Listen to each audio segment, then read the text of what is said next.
Good afternoon, everybody. Welcome to the Transportation and Environment Committee. It is Monday, March 24th. There are two items on the agenda today. The first is Executive Regulation 1824 for Transportation Service Improvement Fund. For background, back in 2015, the council created a 25-cent per ride surcharge on transportation network companies like Uber and Lyft, and these funds are used to provide transportation services for people with disabilities, for seniors, and for those with limited incomes. And the regulation before us helps set the rates for procedures for dispersing those funds to taxi cab operators for these really, really important services. There have been updates throughout the years, most recently a few years ago, to make sure that those funds were dispersed, and those funds have been dispersed. So we need to update them once again, and the regulation more specifically reduces the per trip wheelchair accessible vehicles reimbursement from $25 to $20. Only pays 40 cents per mile reimbursement for the miles traveled while providing safe transportation services to a passenger in the vehicle. And then it also limits reimbursements to trips less than 75 miles from the pickup location, which is in line with the county's definition of local travel. Mr. Kenny, did I miss anything?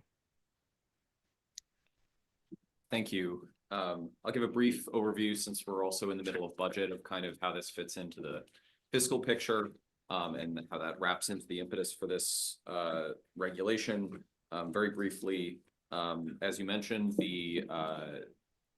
also we have with us representatives from DOT who manage this program, who are happy to answer questions. So the Transportation Services Improvement Fund is funded entirely by those 25-cent surcharges on TNC trips. So this regulation was trying to better align the expenditures of the TSIF with the revenues to ensure a fund balance. As you can see on page 2 of the packet, the fund balance was projected to reach negative $8 million by FY30. So this effort, which has been undertaken with the Taxi Cab Services Commission and other stakeholders over the past couple of years, has been an attempt to get us back to a stable and healthy fund balance going forward. So these changes, which would reduce the per trip reimbursement from $25 to $20, and would only pay out the 40-cent per mile reimbursement on trip activities while passengers that are serving passengers rather than those intermediate activities, and would also limit reimbursement to trips less than 75 miles. That, as you can see on page 3 of the packet, brings the TSI fund balance down to within the positive range and gets us back into that stable fiscal outlook. You'll also notice in the county executive's FY26 operating budget, under the transit services section, this is reflected as a $991,000 roughly reduction to Transportation Services Improvement Fund taxi cab reimbursements to ensure the stability of the fund. So that's kind of how that graphs onto the operating budget. Due to this fiscal reality, council staff suggest the committee recommend approving this executive regulation. Thank you for that. DOT. Good afternoon. Emma Milan, Deputy Director of DOT. Here with me today are Bill McLaughlin, our General Manager of Transit Services, and Sam Oji, our our Deputy General Manager of Special Transportation. So Chair Glass, as you mentioned, we have been spending the funds. The balance that was accumulated has pretty much been depleted. Revenue wise, this fund was pulling in revenue of about $2.4 million a year before COVID. When COVID hit, we took a few years of really downturn in the revenue, less than $1 million. It's back last year and trending this year to about 10% less than what was the pre-pandemic level of about 2.1 million. But again, that accumulated balance has been dispersed, and if we continue to spend on the rate that we are now, in accordance with the current executive regulations, the balance of the fund, we would go into a negative situation over time. So this is kind of, efforts to right the ship. If the revenue increases over time, we're happy to come back with adjustments to the revenue, to the executive regulation to further disperse those funds and keep a consistent balance to the fund. Thank you for that. And just want to highlight the kind of the give and take nature of this, in which just in 2022, I believe, 2023, we amended the regulation so that the funding could get out quicker, right? Because it hadn't been dispersed. Can you talk about that process? And clearly that's been successful. Yes, and so a series of changes had come up to the existing regulation at the time. One of the major components that we used to draw down the fund balance was a series of grants. If you want to go into those in more detail, I can have Sam describe those. But some of the other provisions, particularly the amount that we reimburse for trips, what trips we reimburse for, because we were reimbursing for all trips, not necessarily when there was a wheelchair-bound passenger in the vehicle. And then we were also having trips that were out of the local area, and we really wanted to focus this incentive to the local trips and serving the population of Montgomery County. So Sam, if you would take a moment and describe the grant program that we have. So one of the things that the change that we made was when this regulation was initially initiated, we would have a cab driver or a cab company who purchases or retrofits a wheelchair accessible vehicle. We would pay out $15,000 in 3 disbursements. So we changed that by giving them the whole $15,000 for starters.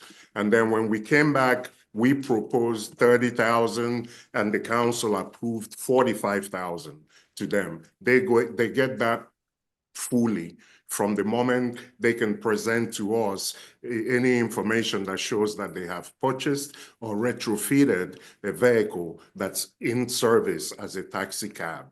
That was a key change. And then just to give you an idea of where we were and where we are now, in 2013, we had close to 820 taxi cabs in operation.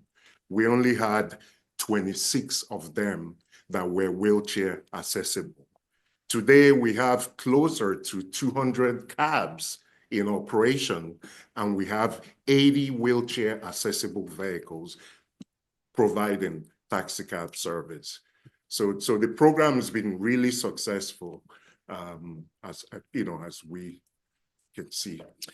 I'll say it again. The reason for this regulation is because the program has been successful, as you noted. And so it just needs to be amended to make sure that funding is there for future vehicles that need the support. Makes sense.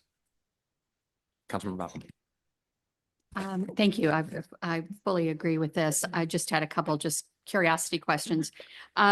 So from the perspective of the reducing the per trip from 25 to 20, I'm assuming that given that the reimbursement to purchase the vehicle in the first place, that decrease isn't going to be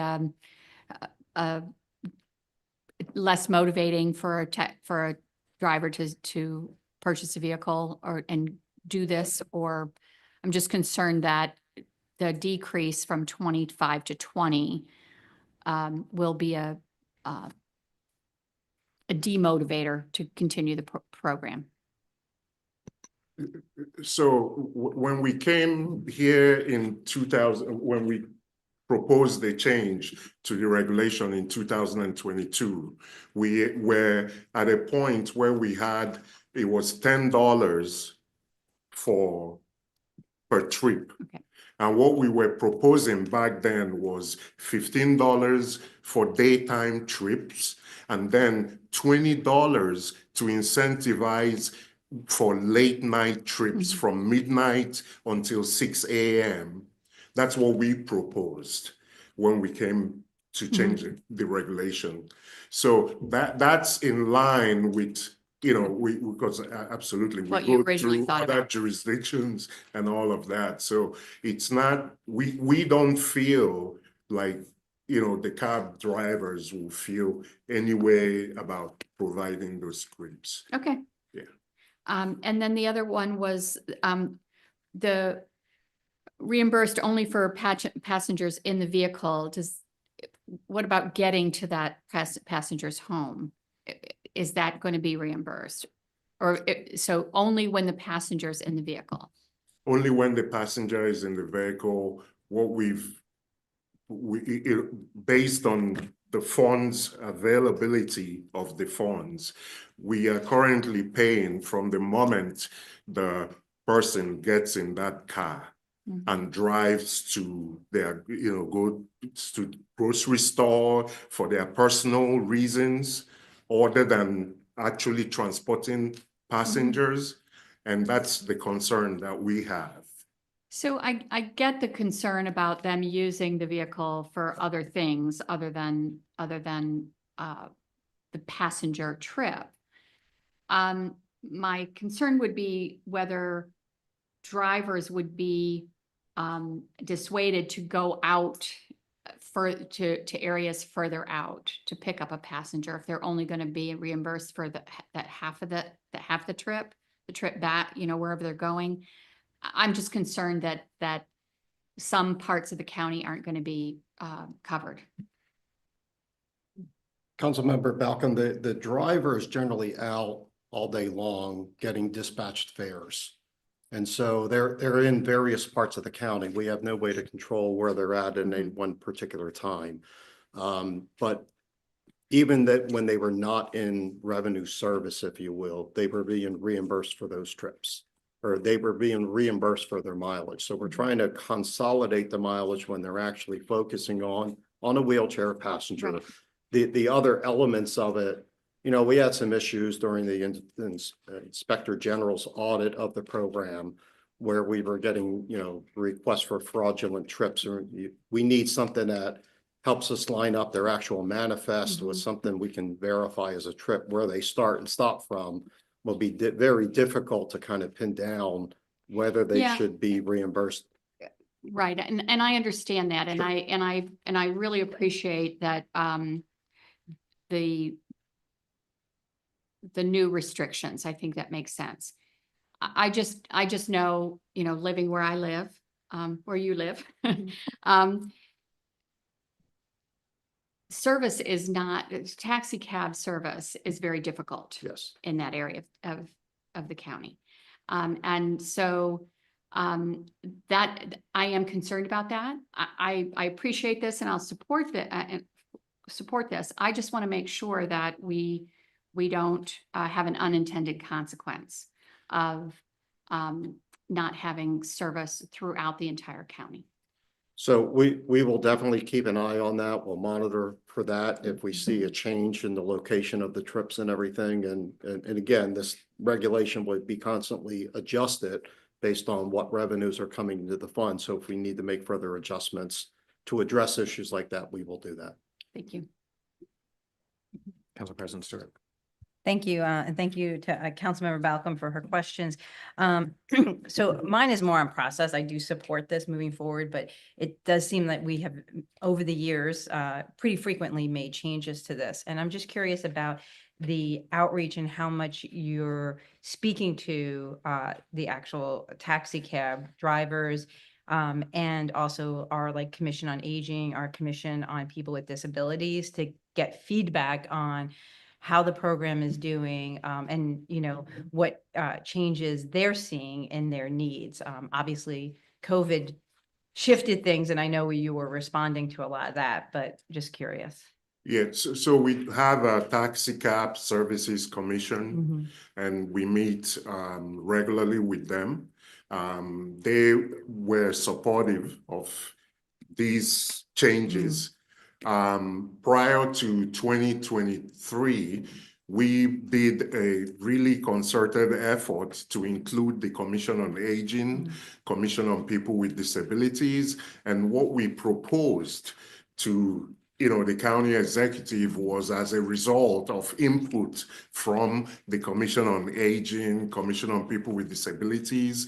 The nonprofit grants that we've had for the last 2 years, over $1,600,000 given to nonprofits that cater to individuals with disabilities, older adults, and people with limited incomes was as a result of input from Commission on Aging, Commission on People with Disabilities regarding this fund. So yes, the department does have representatives that go frequently to Commission on Aging, Commission on People with Disabilities meetings, and provide feedback to the leadership of the department so that we're all in line.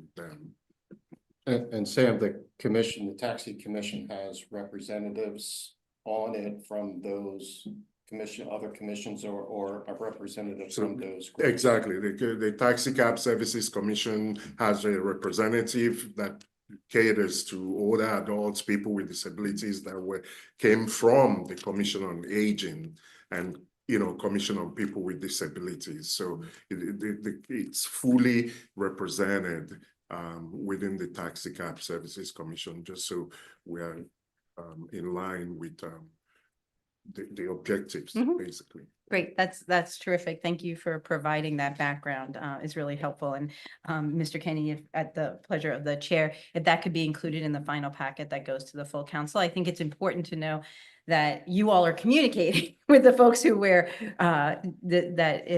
benefiting from this fund and getting that feedback. And it looks like you're doing a great job at that. So thank you. Thank you for highlighting those different points and our appreciation to the Taxi Cab Services Commission and its diverse membership, right?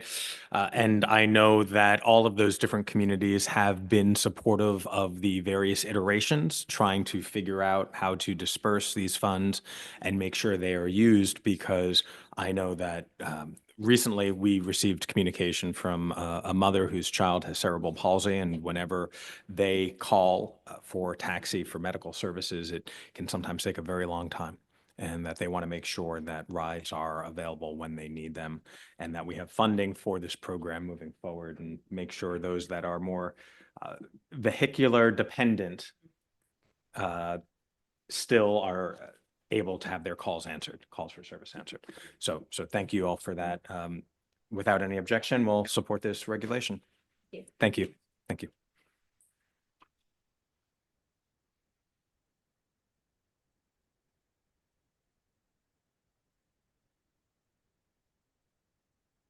Our DEP team.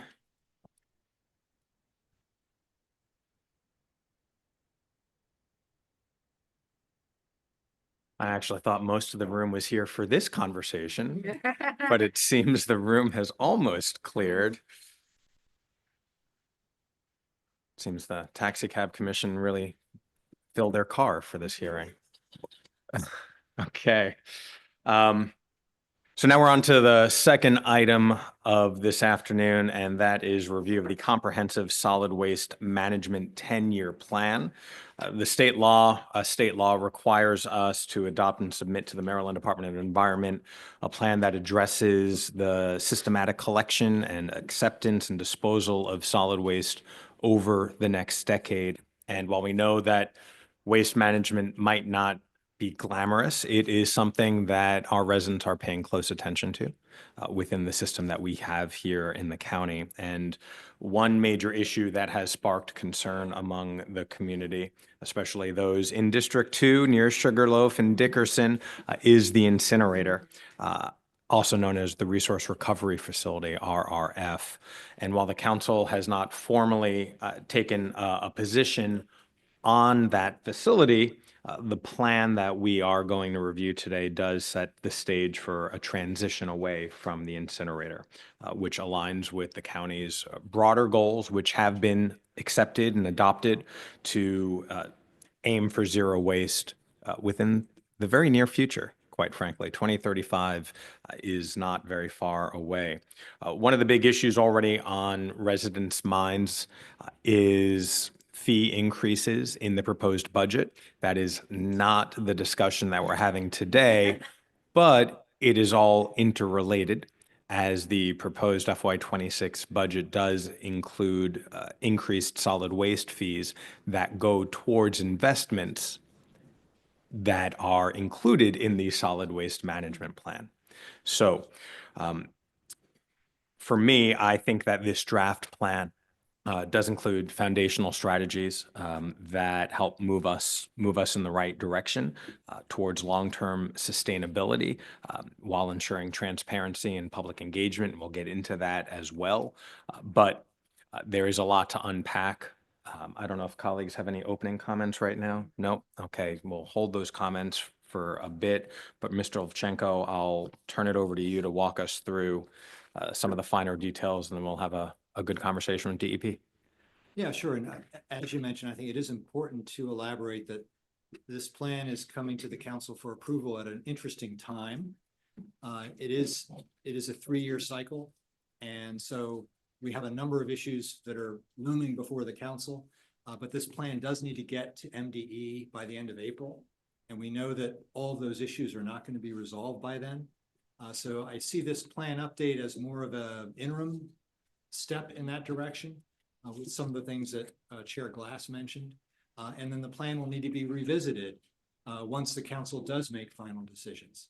So it's very important to keep that in mind. But with that said, there's a lot of meat in this plan, a lot of issues and very important components that are important for the committee to be comfortable with as part of this comprehensive update. And we do have DEP staff here today. We have a few slides just so the committee gets a general sense of the structure of the plan and what's in the plan. And then I have some major elements to discuss, big picture stuff for the plan. There's also a lot of language issues, detailed updates and things like that, some of which staff has been working with DEP to have them updated a bit further, since this plan was developed basically last year and has been run through a number of agencies, including MDE staff.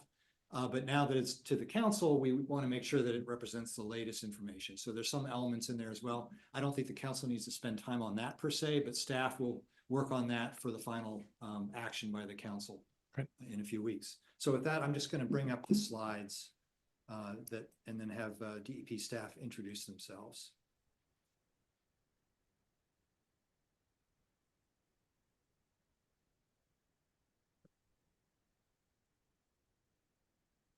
These are DEP slides, I see. Yeah. Yes, Okay. let me just, there we go. Mr. Weiner, you want to start? Introduce yourself. Sure, thank you. Good afternoon. My name is Willie Weiner. I'm the chief of the RRM division of DEP, and I have my colleagues with me. Eileen Kao is the chief of the waste reduction and recycling section, and Alan Poltinewicz is the chief of the refuse and recycling collection for the county. So let's get. Okay, so I think that what's very important to notice on this slide is, and as Keith just said, is that this plan will not preclude the council from making any FY26 operational budget decisions during the budget review period. So because any future material changes to this solid waste plan will have to be reflected in an amendment to the county solid waste plan. So basically,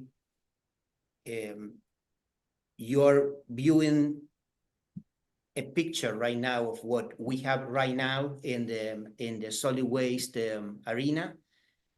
If we make any material changes to that, we'll have to bring it back to you for an amendment.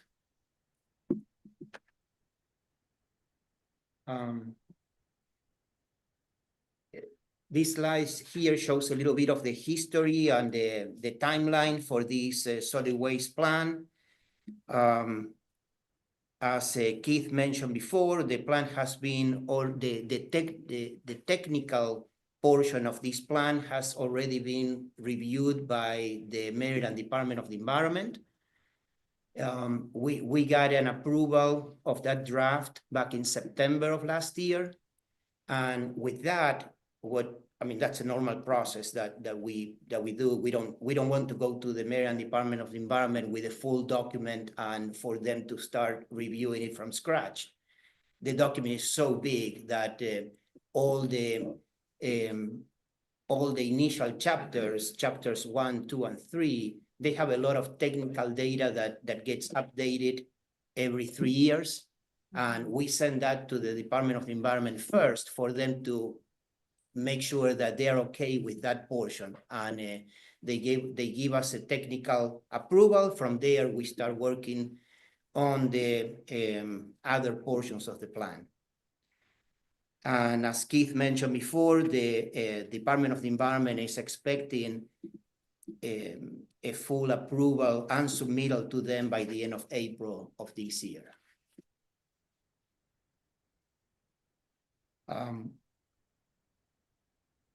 The plan is divided into 5 different sections. As I said before, the chapters 1, 2, and 3 are more technical in nature. It's all data that needs to be updated. Chapter 4 is it takes care of all the facilities that we have in the county, a description of them. And chapter 5 is really the one that is the plan of action, basically. It addresses the solid waste generation issues, materials management, and solid waste acceptance facility needs. So that's pretty much the chapter that we'll probably be discussing here. That has all the aiming for zero waste and the plans that we are that are in progress right now and the ones that we're planning to implement. And we can go over these next slides. I think that we should go to chapter 5. The other ones are data. Chapter 5 is, I'm gonna read from here. DEP is conducting a robust analysis of alternative options for recycling and managing solid waste materials, expanding ongoing recycling efforts of the Aiming for Zero Waste initiative. The Aiming for Zero Waste initiative encompasses waste diversion and reduction considerations, recycling and composting, facility upgrades and operational modifications, including the planned closure of the resource recovery facility, education and outreach, and associated policy and programmatic changes. And we go into the Aiming for Zero Waste initiatives, and we're going to be able to talk here about all the good things that we're doing and the ones that we're planning to do next, including commercial food scraps recycling, our partnership program, the residential food scraps pilot program, the Save As You Throw program that it's coming to us very soon, the edible food recovery program, the municipal solid waste management system analysis that Arcadis is completing. That report is going to be ready very soon. The material recovery facility upgrades that we discussed last week, that's the recycling facility. The organics management facility development that the CIP has been approved by council, thank you, and we keep working on that. Construction and demolition debris recycling program, that is something that we are still, it's in the works. We're trying to get more information on how to develop that program. And the sub-district B consolidation, that is an item that has been discussed many occasions, and very difficult item, and that we still, it's still in the works. And again, if county council approves this solid waste management program, it will be amended if there is a material change to whatever is in this particular program. Keith, you have some items? Yeah, I think that's it for the slides. I do have some items I'd like to go through quickly in the packet, and then we can focus on Q&A with the council members. First, we did get comments from both WSSC Water and the planning department staff. And the WSSC Water comments came a bit earlier, and DEP has already affirmed that they will incorporate those into the plan update. So those will be reflected in the final draft plan that's approved by the council. The planning department staff comments came fairly recently, early last week, I believe. So DEP has not had an opportunity, and I have not had an opportunity to work with them on those comments. But those, to the degree there's affirmation of that, those elements will also be incorporated into the draft plan. And if any issues arise from that, we'll let the committee members know. So those are more, tend to be more informational types of comments or clarifications of information in the document, not so much policy related issues. For instance, with WSSC Water, they deal with septage and biosolids and how those are treated and kept out of the waste stream. So that's more, it's their venue and it's their area of how they want it represented in the plan, I think. And they've suggested more of a reference to the 10-year water and sewer plan, since that's also an evolving document, rather than trying to codify specifics in this plan. So it references the other document a bit more in several cases. The planning department staff comments focus a bit more on land use related issues, Thrive, things like that, and making sure that some of the background information in the draft plan reflects the latest philosophy at the planning department. So, and like I said, we'll be going over that to make sure there's more consistency with their understanding of those policies and practices in the plan. But in terms of issues for discussion, I do have several issues in the packet starting on page 3. We've talked briefly about the potential closure of the resource recovery facility. And you've already heard that we have this management, this MSW analysis that we'll be receiving shortly. That'll give staff an opportunity to get more familiar with that and begin to develop both a short-term approach for the council in terms of how to deal with the budget, which is before us now. And we have about, let's see, 6 weeks or so Yep. To deal with that. So we have to get certain elements of the budget done. Solid waste fees, for instance, are approved by resolution before June 1st. So we have a number of issues we have to deal with. On the other hand, we may have some unfinished business on the broader macro side of this, and we have to figure that out as well. So once we have this analysis before us, we'll have an opportunity to start to flesh out those issues and work with the committee to figure out how to get all of that through the council and resolved, however it does get resolved. So that's sort of the first big element here. But the plan itself speaks to the analysis. It speaks to this information being provided to the council, but it does not commit the council in any particular direction at this point. Right. So that's why I really would call this an interim document. I'd like to pick up where you just left off, Mr. Lovchenko, specifically with regard to the MSW, right? And the report that is forthcoming, but it's all intermingled here. And what is the timeline for when that report comes out? And in your understanding or estimation, how does it interplay with all of the other decisions that are before us? Right now, we have this waste management plan, which is based in some part, or large part, quite frankly, on the budget decisions regarding the fees. And then we have this other issue looming out ahead of us. So talk to us of how we are supposed to make independent decisions when there are lots of variables ahead? Thank you for that question. And there has been some briefings with staff members on that plan, on the MSW plan. My understanding is that council members from the T&E committee will be receiving that draft report in the next few days. After this committee session though, right? After this committee, yes. So, so while we have not received either the briefing or the report, what should we be looking for?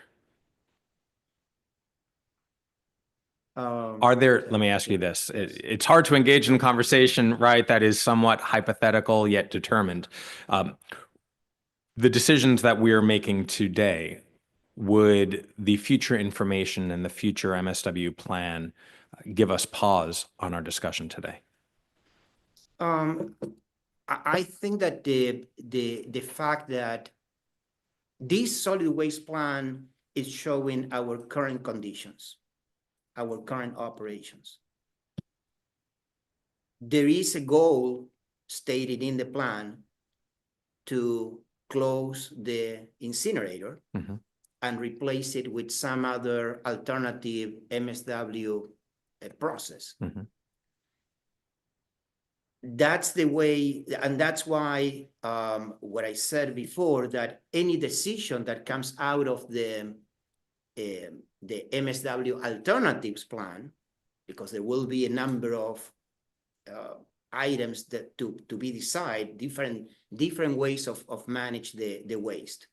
Whatever decision we make and the council makes at that time, we will have to amend this solid waste plan to reflect that particular decision. That's the point I was getting to.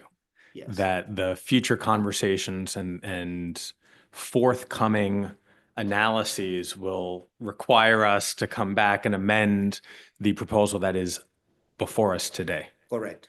Okay. Right, we're a bit victims of our timing with the 3-year cycle. Actually, we're a little bit past 3 years. They did get an extension, but the timing is what it is, and we do need to get this out by the end of April to meet the state requirement. Understood that. I understand that. I'd go a step further and saying that within the administration, there has been a determination, particularly by the county executive, to close the incinerator, and we've been waiting on this for 6 years. And so while the timing might have created this rush, as Mr. Levchenko, you noted, it didn't necessarily have to be this way.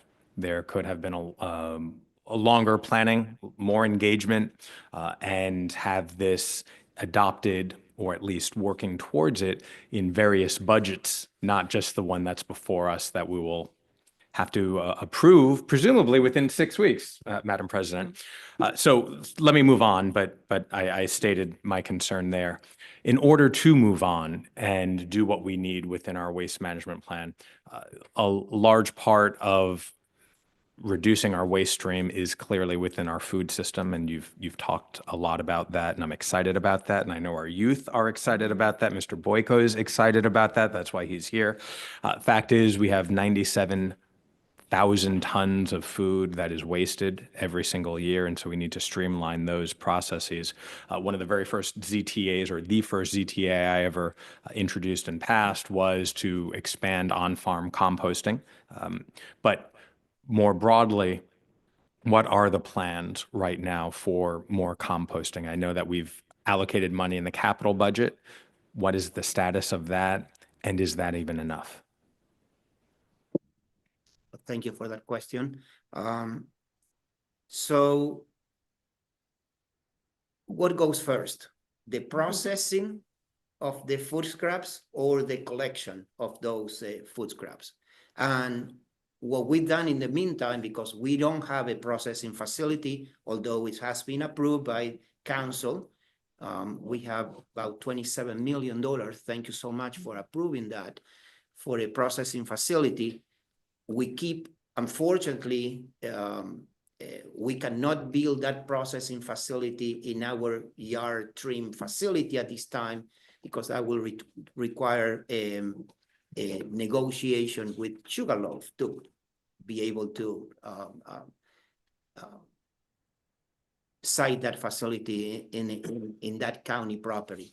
So what we're doing in the meantime, as we are trying to locate other available sites, is we have started a food scraps residential curbside program. We're actually doing in 3 areas right now. It's very successful.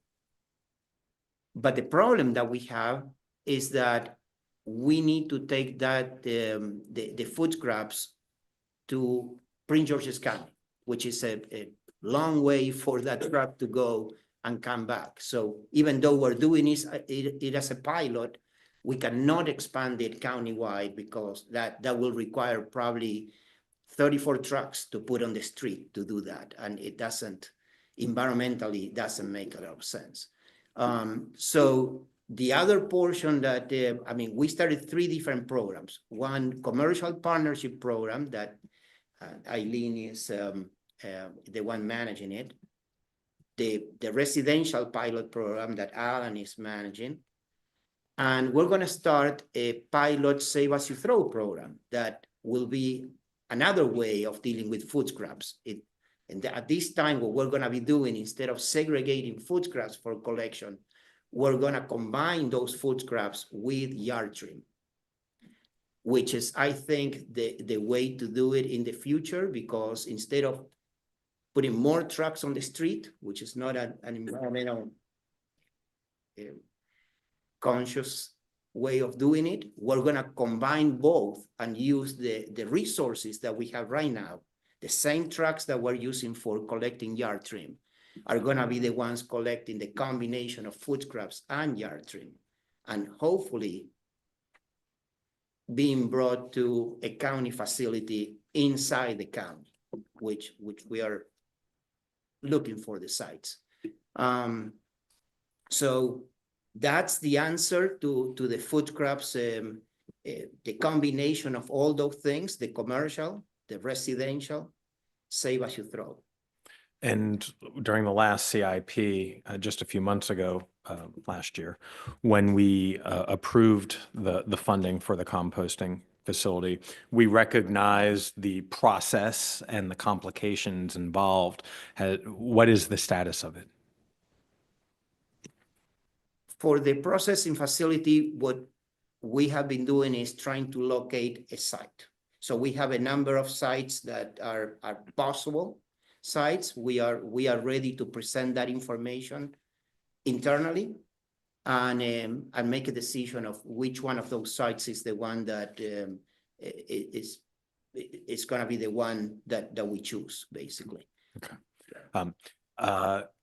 I have a lot of other questions and I have an amendment I'd like to propose, but let me turn it over to Councilmember Balcom, who represents this district, this area. Thank you. And I have other comments. I just wanted to interject Yeah, on please. this. So will one of those sites be the site with the Sugarloaf Citizens Association site? One of those sites will be that site. That will be the preferred site. Okay, so my understanding, and I know that the discussions got tense as we were talking about the contract for the incinerator, but my understanding directly from them is that they're ready to move forward with that site with the county. So I'm hoping that that's what you're thinking as well. Yes, we keep negotiating with them. It's been very clear that what the group wants is a certain date for the closure of the incinerator to be able to move forward. And hopefully we're gonna be able to give them that. Yeah, so my understanding is that the two aren't necessarily tied together. Yes, they want a date certain, but they're also ready to move forward on the site for the composting. So hopefully that can happen. And that will be the preferred site because we have the infrastructure already in place. At any other site, we will need to have utilities, infrastructure. I mean, Okay. that would be our preferred site. Okay. Yes. Great. I have other things, but if you want to go Yeah, back, there, yeah. we all have a lot of questions. Do you have anything on this point, more broad, or let's On keep? this chapter, but not on the incinerator. Yes? So we're on if it's related to composting, let's keep it. No, it's a bit broader than composting. Okay, so hold that thought Okay. then. Yeah. No. We all have a lot of big questions and thoughts. Saying and That- what has been said. that- Just to be clear. That is right. And again, the reason why there are only 3 sites, community sites for the residential composting is because that has to be taken to Prince George's. Their capacity is full, as I understand it. And so there's just no more capacity. And so if we want to increase our residential composting, let alone commercial and everything else, we need another facility, which is why you all have been trying to identify. And Mr. Wayner, when I asked the question about the composting, understanding it's a complex question, yet all of this is complex, you responded and say, what goes first, right? That is the perfect phrase, right? Because we're trying to tackle this from all these different sides and angles.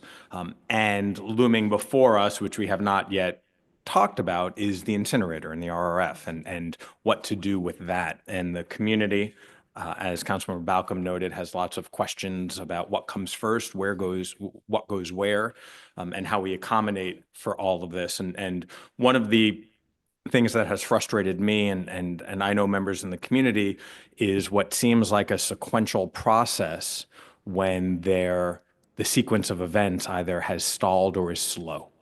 And that is the nature of this work, trying to identify sites, trying to identify vendors and systems to literally pick up trash or food scraps and place it somewhere. And that has stymied other progress that folks would have liked to have seen. And in the plan that is before us, it refers to the sequential order of things. And colleagues, I would like to introduce an amendment under section 5.3.4 for the resource recovery facility, inserted on page 161, circle 161 in the packet. You'll see halfway down, it's section 534. And what I would like to amend is the inclusion, that second paragraph, and amend it to this: as the county evaluates options outlined in the finalized solid waste management system analysis, it will concurrently, key word there, it will concurrently explore feasible waste diversion and disposal alternatives while advancing efforts toward the closure of the resource recovery facility. In simpler language, and I think that's pretty straightforward, it means we're going to explore all options at the same time, because the sequential order is not moving as quickly and is, I think, hindering other opportunities. And so I would like to introduce that. If colleagues have any thoughts or questions? They're both good? Yeah. Okay, great. Easiest amendment ever. Great. So that is unanimous for that adoption, and you should have the language, but I'll hand that over that way. I'll take a pause. You want to jump in? Thank you, and thank you for that amendment. I have a request, because there are so many moving pieces to this that I think also when this does go before the full council and as we're going through budget, slide 8 gave, over 10 bullets on all the things we're doing on aiming for zero waste initiatives. And I think what would be very helpful is to have this laid out in a table to say, here's the effort. It's in planning. This is the start date. This is the funding we have or we're requesting. We could discuss this in more detail, but I think because we have so many moving pieces to this, and it would be helpful for looking at this plan, but then also benefit us as we move forward on this committee and the full council to be thinking about this overall and like, what are all the pieces here? Where are they in motion? And the cost for each of these. What investment we've already made in the county towards this, and what is the request moving forward. I think laying that all out in a table would be incredibly helpful as we proceed in finalizing this plan, and again, looking at the budget. If I could just pick up on that point. Yeah. And then I'll turn it over to Councilman Balcom. So putting even a finer point on that, in the FY26 budget, there is approximately $35.5 million for RRFF maintenance. That is also predicated on the proposed fee increases. So do you have that breakdown already? Do you know where the fee increases necessarily go that were residential and commercial property? Again, we're getting ahead of ourselves talking about the budget, but it's hard not to talk about that in this context. Well, the fee increases that came over from the executive in March, we do have the full array of where they are increasing and which sector is affected by them for the entire budget, not broken down by how much of that is related to the RRF maintenance issues and how much is related to anything else. That's what we're all, And that's we what need. staff's in the process of getting that. We don't have that today. Okay. I think that's going to be incredibly important for full council consideration. Again, I know it's budget related, but we need to know what's possible here. Okay. Councilmember Malcolm. Yes, thank you. And I would suggest that the table also look in terms of capital and operating, because some of this is very heavily capital and others there's operational, and that may be years down the road, but I think we need to be thinking about this, particularly if we're looking at these significant increases in fees. So I think that's important. I do want to, I'll celebrate the positives first, and that is this list of things that are happening. It's very exciting to think about curbside composting. I appreciate the gentleman here, I believe from Northwest. All right. Today talking about composting. I think that's fantastic. We need to do that sooner rather than later. I'm also save as you throw, I think is going to be really important in hopefully changing people's behaviors. I mean, to me, that's the whole point of that.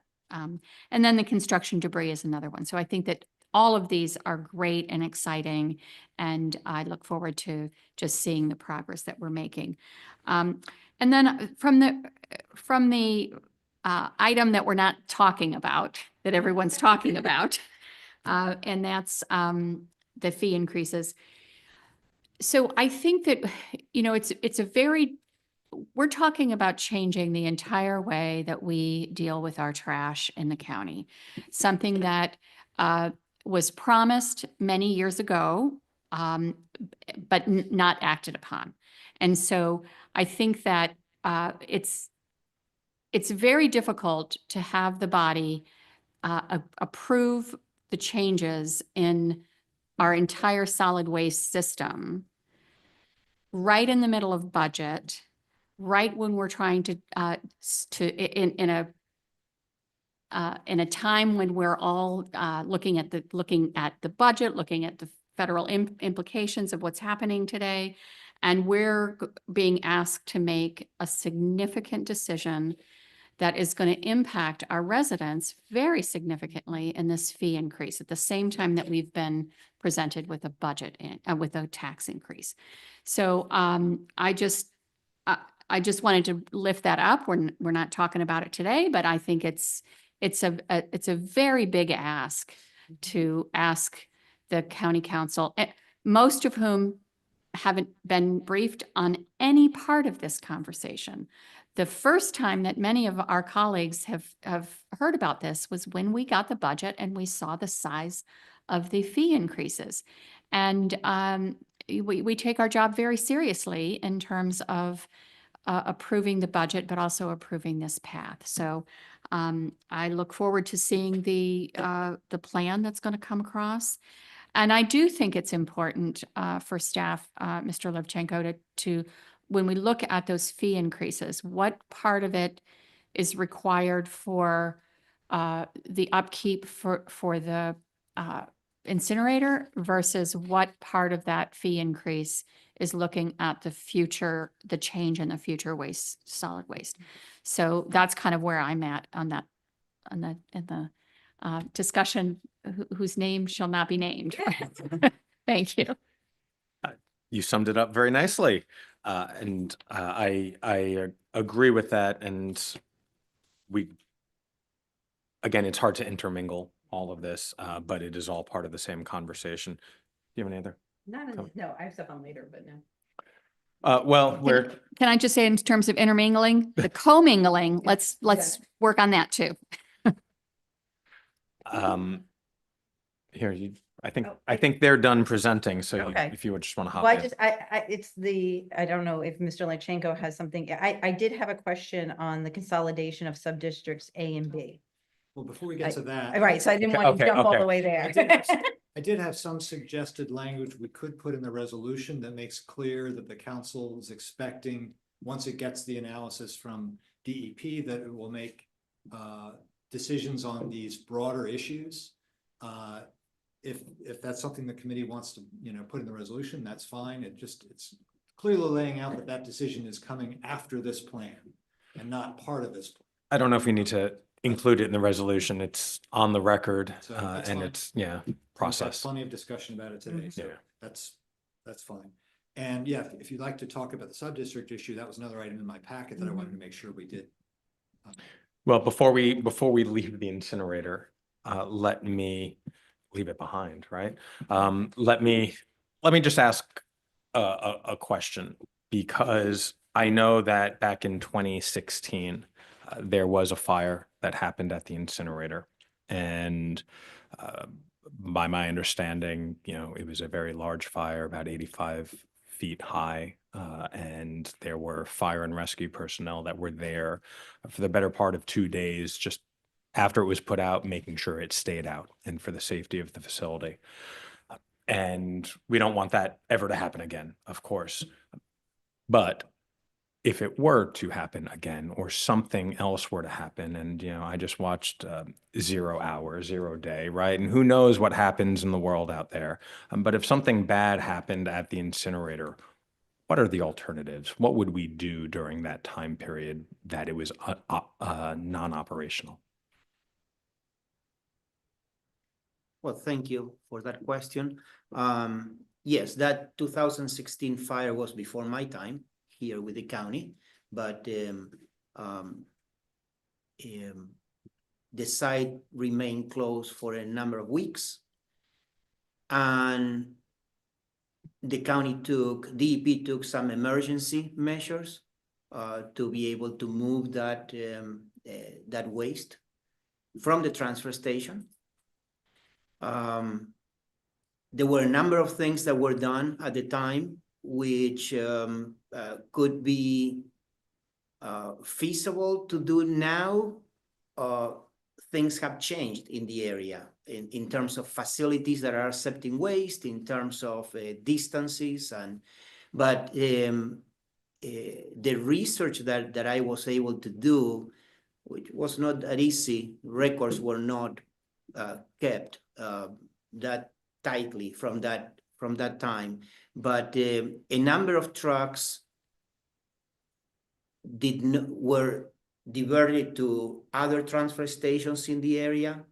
They were not even coming to our transfer station. They were sent to other, just to release the transfer station from all that volume, which would have been almost impossible to move. So there was a combination of measures that were taken at the time. There were transfer trailers that were loaded and were sent to, at the time, Covanta's, now Reworld, a sister facility in Fairfax. So they were taking most of that volume, but in the other incinerator that they operate in Fairfax County. Trucks were sent to Annapolis Junction, which is another transfer station in Howard County that takes that material to King George landfill in Virginia. So there were a number of things that were done just to alleviate if the question is, can we still do the same thing today? Most likely, it has to be different because the incinerator in Fairfax County is full. It's up to the production is already full there. So that will probably not be an alternative for us.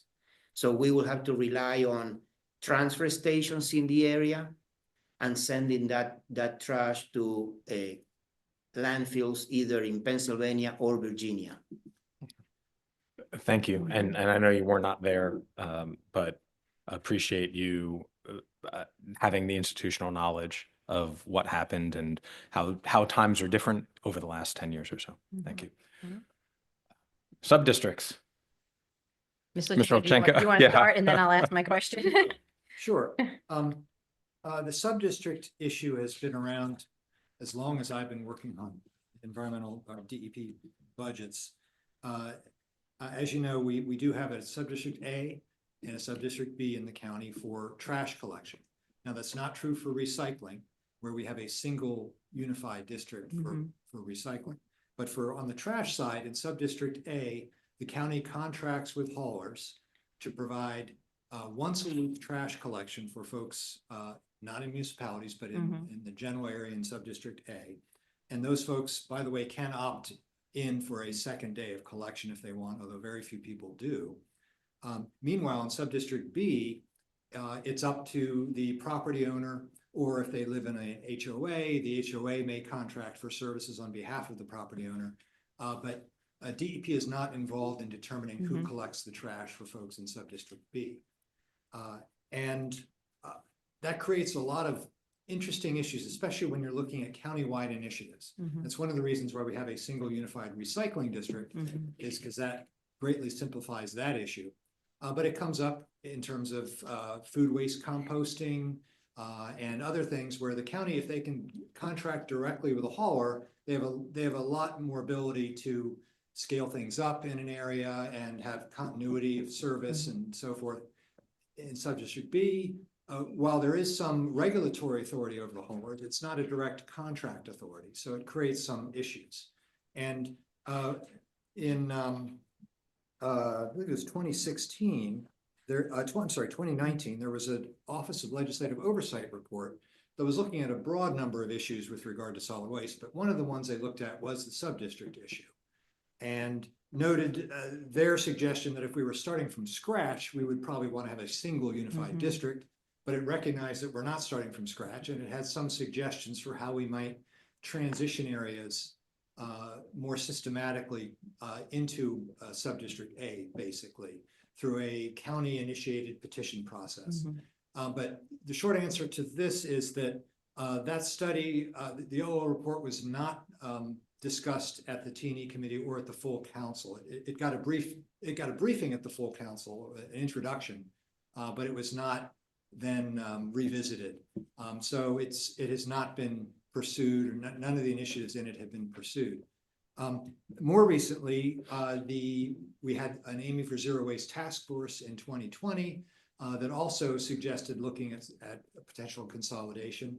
And then even more recently than that, the Solid Waste Advisory Committee, which is one of our formal advisory committees with DEP, they also have suggested, they sent a report out about a year ago, suggesting some ways to consider transitioning while also dealing with some of the issues that have often come up, especially from property owners in sub-district B, small haulers that feel they would be disadvantaged if they were to go into a sub-district A environment. So the Solid Waste Advisory Committee had a number of suggestions for how those issues could be alleviated. But that report also has not been formally discussed by the council.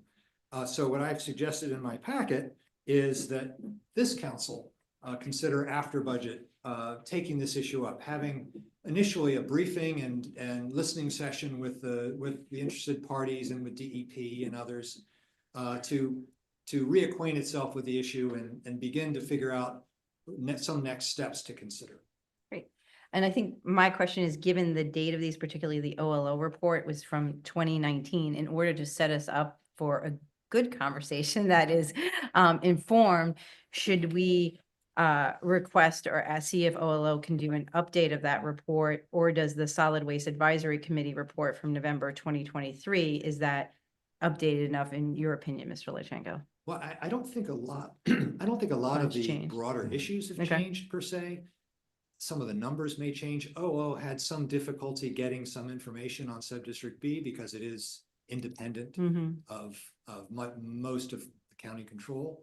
But we can certainly ask OLO if there are elements of that report that could require revision. I don't think it would require a full-blown. You're right, new yeah. report. Yeah. But we could certainly do that in advance of a T&E committee meeting Yeah. to make sure that it was updated appropriately. No, that was my only question, because it looked like that this was a good thing to revisit, but given the date of when the OLO report was done and the Solid Waste Advisory Committee, just thinking about how, while we're going through budget, there may be some prep work to set us up for success. That's all.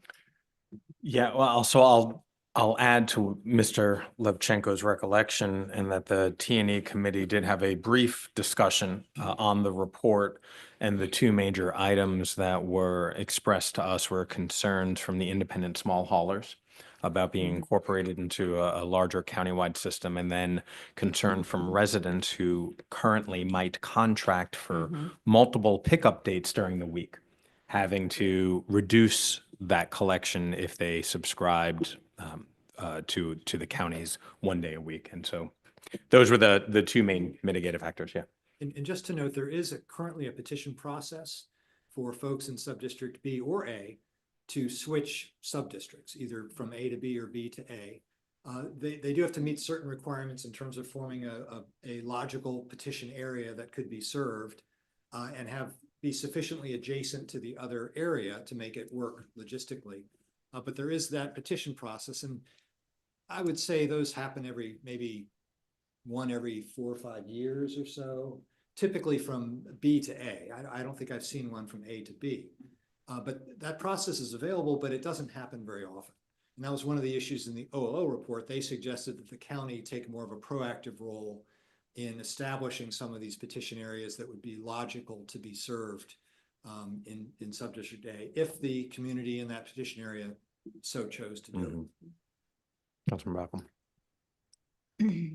Thank you. I appreciate bringing this up, and I do think that we should talk about it, particularly with other infrastructure issues coming online. One is the curbside composting, and it makes sense if we're going to, similar to recycling, if we're going to do curbside, a countywide curbside composting, it makes sense to have a similar district, same district, or at least look at it, right? But then also I would be interested if how the Save As You Throw program would work in the sub-districts, right? Because it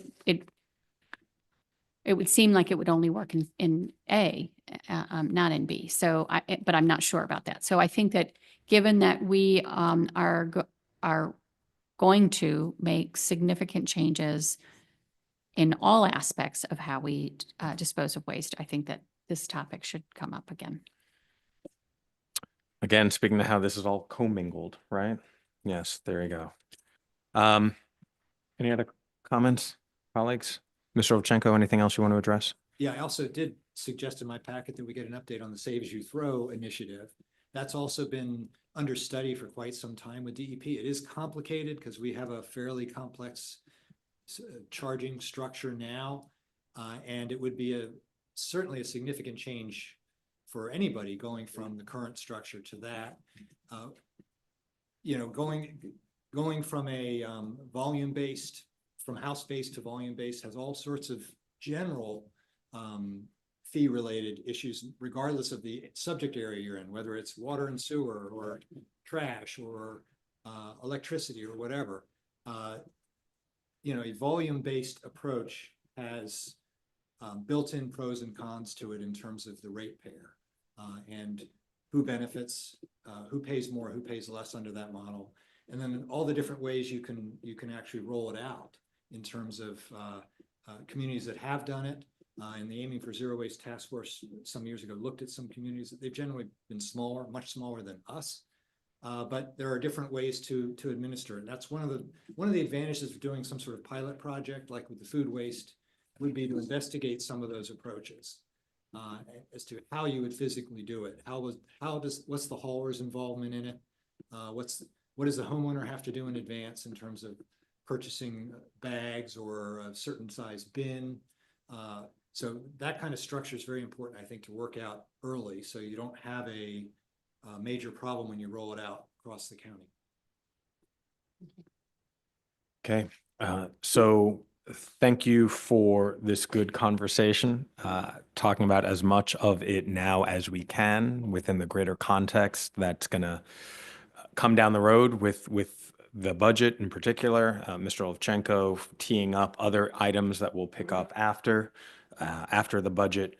And I will not predict what the council president, how she wants to put this on the agenda, whether it is on consent or standalone. I suspect that some colleagues will have some questions, so we can, I know she will use her best judgment in determining the will of the body. But should this come back for discussion at the full council in any way, the questions that we've asked, I would anticipate you have some answers for as many of them as possible. So, right? Okay, sounds Not good. Thank you. With that, we're adjourned. Thank you.